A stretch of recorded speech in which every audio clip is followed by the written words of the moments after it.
네, 안녕하세요. 에솔입니다. 네, 12월 2주차 첫 번째 종목인 나라스페이스 한번 바로 볼게요.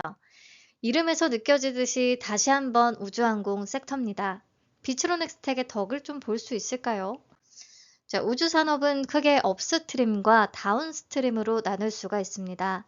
위성과 발사체를 우주 공간으로 쏘아 올리는 것을 업스트림이라고 하고, 위성으로부터 받은 데이터를 가공해서 서비스를 창출하는 분야는 다운스트림이라고 합니다. 나라스페이스는 업스트림과 다운스트림을 모두 커버하는 기업이긴 해요. 초소형 위성을 만들어서 많이 띄우고 지구를 관측하고 데이터를 분석하는 일을 하거든요. 자, 우선 회사의 업스트림 쪽을 보면 위성 플랫폼 사업과 위성 운용 사업으로 나눠볼 수가 있는데, 위성 플랫폼 사업은 간단히 말해서 위성을 제작하는 일입니다. 저궤도의 초소형 위성을 제작, 양산하고 있어요. 최근에 스페이스X를 비롯한 민간 발사 서비스가 등장하면서 소형 위성도 저렴하게 우주로 발사하는 게 가능해졌고, 위성 데이터의 수요도 급증해서 초소형 인공위성 시장이 성장하고 있기는 하죠. 회사의 대표적인 프로젝트를 보면 첫째, K 레드큐브. 이게 뭐냐면 아르테미스 2호라고 해서 미국 나사가 추진하는 유인 달 탐사 미션이 있어요. 사람이 타는 우주선을 달 궤도로 보내는 역사적인 임무 중에 하나인 거죠. 근데 이 미션이 단순히 사람만 보내는 게 아니라 여러 과학 실험용 위성을 함께 실어서 우주 환경을 조사하는 역할도 포함이 되거든요. 여기에 나라스페이스가 설계, 제작을 맡은 K 레드큐브가 실리는 겁니다. 달과 우주 깊은 곳의 방사선, 환경 데이터를 수집하기 위한 우주 방사선 측정용 초소형 큐브 위성이라고 할 수 있어요. 그리고 여기에다가 삼성전자와 SK하이닉스의 반도체 칩도 탑재가 될 예정인데, 이들의 반도체가 우주 환경에서 얼마나 잘 버티는지 실험하는데 사용이 됩니다. 사람이 타는 우주선에 한국이 개발한 위성이 실리는 첫 번째 사례라는 점에서 역사적인 의미가 크다고 평가는 받고 있어요. 26년 4월에 발사될 예정이래요. 그리고 두 번째, E3 테스터. 한국에서 만든 전기전자 부품들이 우주 환경에서도 잘 작동을 하는지 확인하려는 목적에서 만들어진 초소형 큐브 위성입니다. 우주는 극저온, 진공, 방사선, 온도 변화, 막 가혹한 환경이잖아요. 따라서 위성이나 우주 장비에 들어가는 반도체나 전자 부품은 우주 환경에서도 정상적으로 잘 작동하는 게 입증이 돼야 합니다. E3T는 이런 부품들을 실제 우주 환경에서 테스트하기 위해서 만들어진 초소형 위성이에요. 한국항공우주연구원과 협력해서 E3T의 본체 설계 제작을 주도한 기업이 바로 나라스페이스 되겠습니다. 이번에 발사 성공한 누리호 4차의 부탑재 위성 12기 중에서 하나이기도 해요. 세 번째, 탄소 국경 조정 제도로 인한 탄소 배출 모니터링 수요가 급증함에 따라서 온실가스 관측을 위한 초소형 위성 나르샤 개발에도 참여하고 있습니다. 그래서 아마 나사의 아르테미스2 사업 수주 성과와 나사에서 초소형 위성 분야의 최신 기술 트렌드를 소개하기 위해 매년 발간하는 문서가 있는데요. 거기에 회사 나라스페이스 내용이 등재됐다는 거, 요거를 좀 경쟁력으로 어필하지 않을까 싶네요. 자, 다음으로 위성 운용 사업은요. 띄운 위성을 직접 조정하고 운영하는 일이거든요. 대표적인 사례로는 자체 위성인 옵저버 1A를 발사하고 궤도에 안착시킨 뒤에 데이터 촬영까지 성공한 경험을 가지고 있습니다. 16유닛급 초소형 위성인데, 여기서 고화질 영상을 얻으려면 위성의 설계, 광학 센서의 정밀도, 자세 제어 시스템 이런 게 엄청 복잡하게 잘 조율이 돼야 된다고 해요. 회사는 옵저버 1A를 성공적으로 운영한 경험 덕분에 영상의 품질이나 궤도의 안정성, 데이터 전송 속도, 열 제어 이런 모든 우주 환경 대응 능력을 갖췄다라고 평가를 받을 수가 있는 거죠. 그래서 단순히 위성을 만드는 것만 아니라 운용과 성능을 최적화하는 것까지 가능한 기술력을 확보했다 보시면 되겠고요. 이 우주 사업에서는 파트너를 선택할 때 스페이스 헤리티지가 있느냐가 가장 중요하다고 합니다.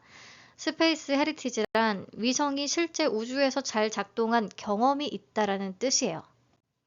회사는 옵저버 1A 위성을 성공적으로 발사시키면서 스페이스 헤리티지를 확보했고, 이 시점을 기점으로 시장 점유율이 빠르게 늘어나고 매출과 계약도 확실히 증가했습니다.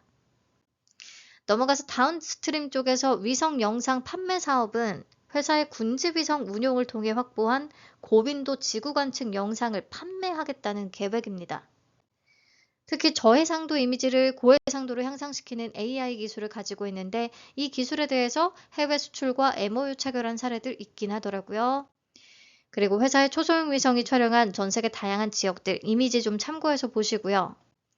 이 사업본부는 아직 본격적인 양산이나 운용되기는 전인데 위성 영상의 구매 수요는 이미 존재한대요. 경기도가 이 회사가 발사 예정인 옵저버 1B와 나르샤 위성을 활용해서 경기도 지역의 광학 및 초분광 영상을 확보한다는 계획입니다.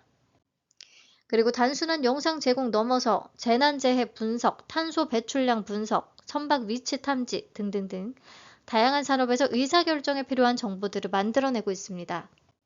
적용된 사례들을 보면은 재밌어요. 보험에도 회사의 위성 데이터가 적용될 수가 있는데 기후위기로 인한 예측 불가능한 재난재해 발생 빈도가 폭증하면서 전통적인 보험으로는 글로벌 재난재해 수요를 대응하기가 어려워졌습니다. 지수형 보험의 단점이었던 불일치 위험성을 이 위성 데이터를 통해서 극복, 광범위하고 산발적인 재난재해 수요에 대응이 가능해졌대요. 금융 쪽에도 적용이 되고 있는데 위성 데이터를 활용해서 글로벌 농작물 작황 생산량 예측, 물동량 변화 분석, 원자재 흐름 등 이런 데이터를 기반으로 시장의 변동성을 예측하는 게 가능하다고 합니다. SK증권과 위성 데이터를 활용한 국내 상장기업 분석 및 해외 주요 시설, 자산에 대한 모니터링 수행하고 있다고 하고요. 조선비주와 함께 정기적으로 국내외 주요 경제 이슈의 분석 및 파급 효과에 대한 리포팅을 진행한다고 합니다. 근데 현재 매출 비중을 보면 25년 3분기 기준 위성 플랫폼에서 나오는 게 85% 수준이에요. 자, 여기까지 내용을 쭉 보면 가장 비슷한 기업으로는 우주항공 섹터 중에서도 루미르가 떠오릅니다.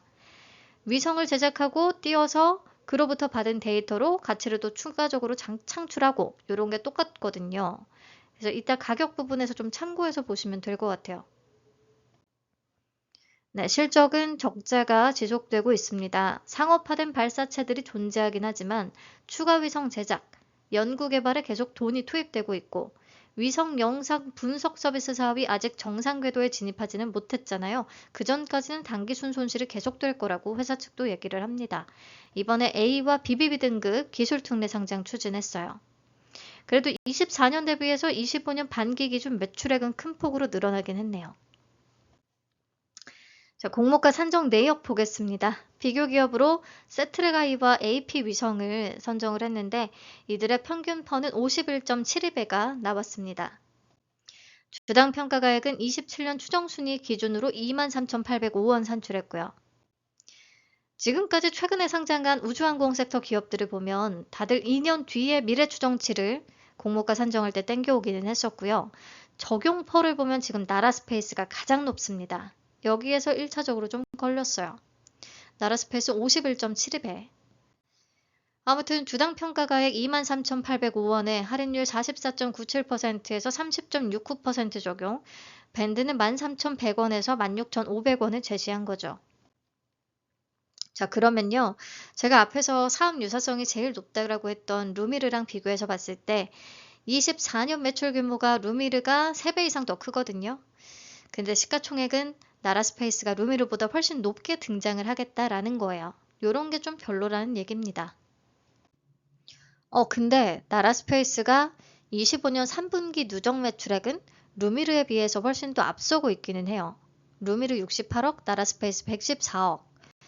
그래서 좀 다행이다 정도. 그렇다고 1,900억 원의 시가총액이 매력적으로 보이는 것까지는 아닙니다. 자, 근데 이 똑같은 걱정을 했던 비트론 엑스텍이 어제자로 시총 3,187억 원을 기록하고 있단 말이죠. 비트론 엑스텍은 상장일에 고가 수익률이 197%에 달했었죠. 아마 유통 가능 금액 300억 원대, 가벼워서 움직인 게 조금 크긴 할 것 같은데 뒤에서 우리 나라스페이스의 사이즈도 체크를 한번 해보도록 하죠. 비트론 엑스텍이 삐리삐리했으면 나라스페이스는 완전히 노룩 패스였을 것 같아요. 비트론 엑스텍한테 고마워해야죠. 자, 그럼 수혜측 결과 바로 확인해 보겠습니다. 경쟁률 879.08 대 1, 1961개의 기관이 참여했습니다. 딱 봐도 참여 기관 수가 비교적 조금 적은 편이죠. 나라스페이스의 가격 분포표를 보면 눈에 가장 띄는 건 하단에 참여한 기관이 124개나 됐다는 부분입니다. 지금 같은 상황에서 이렇게 하단에 써냈다는 건 아닌 건 진짜 아니라는 거죠. 그럼에도 상단과 상단 초과의 분포가 압도적으로 높기 때문에 공모가는 상단인 16,500원에 확정이 됐습니다. 약간 씁쓸한 맛이 남기는 해요. 네, 의무보유 확약 비율도 굉장히 낮습니다. 건수 기준 6.12%, 수량 기준 5.53%, 그마저도 15일이 대부분이에요.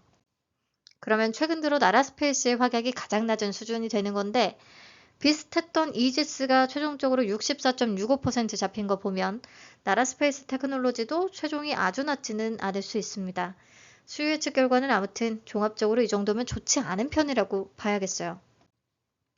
공모 개요 체크하겠습니다. 공모가가 16,500원에 확정되면서 공모 금액은 약 284억 원, 시가총액은 약 1,900억 원의 사이즈 상장을 추진합니다. 청약은 12월 8일, 9일 진행되고요. 환불 이틀 걸리고요. 상장은 17일 단독으로 예정이 되어 있습니다. 16일에 아크릴, 17일에 나라스페이스, 18일에 알지노믹스. 자, 삼성증권의 단독 주관이고 최소는 20주입니다. 16만 5천 원. 신주모집 100%로 진행되고요. 우리 사주 조합에 배정된 물량은 없습니다. 상장일 유통 물량 체크하겠습니다. 상장 예정 주식수의 32.36%에 해당하는 373만 주가량은 바로 나올 수가 있고요. 공모가 기준 금액으로는 약 616억 원 정도, 아주 가볍진 않습니다. 만약에 확약이 60%까지 올라준다면 유통가는 금액은 488억 원 정도, 400억 원 후반대까지는 가능해질 수 있지 않을까. 잘 잡아줘야 돼요. 비트로넥스텍의 331억 원, 그 정도까지 가볍진 않습니다. 자, 기존 주주의 비중이 53.92%로 높은데 거의 다 벤처금융의 물량이고요.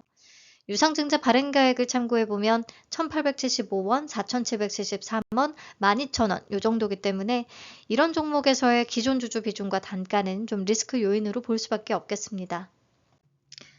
자, 장단점으로 정리해보자면 장점은 나사로부터 인정받아서 아르테미스2의 수주를 따냈다라는 상징성, 그리고 스페이스 헤리티지 획득한 이후에 매출이 정말 빠르게 늘고 있다는 거 긍정적. 근데 공모주로서 사실 나라스페이스의 자체적인 장점을 좀 꼽기는 어려울 것 같아요. 그냥 아직은 수급이 좋다라는 것과 비츠로넥스텍이 그나마 잘 가줬던 거. 근데 비츠로넥스텍은 우주항공 말고도 좀 가속기, 핵 융합 에너지, 플라즈마 이런 다른 과학 분야들이 있었어서 아예 딱 우주항공 기업이라고만 규정하기엔 애매한 부분은 있습니다. 자, 환불 이틀, 단독 상장 이런 거 장점이 되겠고요. 앞에서 TMC랑 아크릴이 잘 가주면 그 다음이 나라스페이스 순서기 때문에 약간의 수익 구간 나올 가능성은 있다고 봅니다.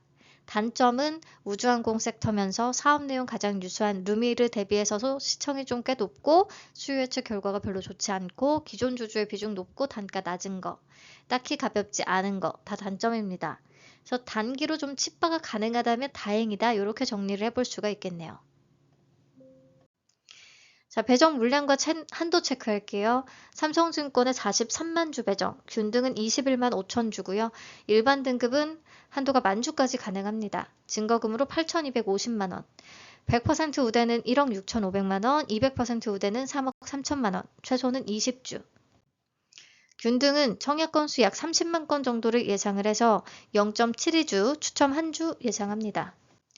증거금은요, 우리 비츠로넥스텍은 CMTX랑 겹쳤어서 증거금이 또 훨씬 덜 들어온 부분이 있긴 한데 나라스페이스랑 겹쳐있는 지금 알지노믹스가 청약 한도가 좀 낮기 때문에 남는 금액을 나라스페이스에 생각보다 또 많이 투입을 해보자 라고 생각하실 수도 있을 것 같아요.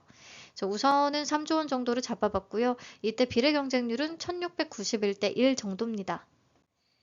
그러면 일반 등급 만주 풀청약했을 때 총 6주 배정 기대해 볼 수 있고 한 30에서 50% 정도 약간 수익 구간이 나온다라고 가정을 하면 파킹 이자보단 나을 수도 있습니다. 그래서 우선은 기업 자체도 그렇고요. 가격에 대한 내용도 그렇고요. 알지노믹스가 압도적으로 좋습니다. 그래서 알지노믹스에 풀청약을 하고 알지노믹스가 한도가 낮기 때문에 그 남는 돈을 나라스페이스에 할지 말지 요거는 본인의 선택이겠는데요. 우리 조금 불안하다고 생각했던 테라비홀딩스가 나라스페이스 청약 2일차에 상장을 하거든요. 그래서 상장일의 성과 보고 참고해서 좀 판단을 해보면 되지 않을까 싶습니다. 참여를 하더라도 그냥 파킹보다 조금 더 나을 수 있는 알지노믹스 플러스 알파 정도로만 생각을 하고 참여해 보시면 될 것 같아요. 네, 이번 주에 청약하고 주식 팔고 수익 내고 그러다 보니까 후딱 한 주가 가버렸죠. 12월은 더더욱이 하루하루가 더 소중하고 붙들고 싶은데 공모주랑 뒤엉켜서 막 보내고 있는 것 같아요. 그래도 공모주 성과들이 너무 좋아서 미리 크리스마스 선물 받는다고 생각하시고 다음 주도 열심히 같이 청약을 한번 해봐요. 주말은 차분히 천천히 충분히 쉼표 잘 찍어 주시고요. 다음 주에 뵙도록 하겠습니다. 감사합니다. 안녕.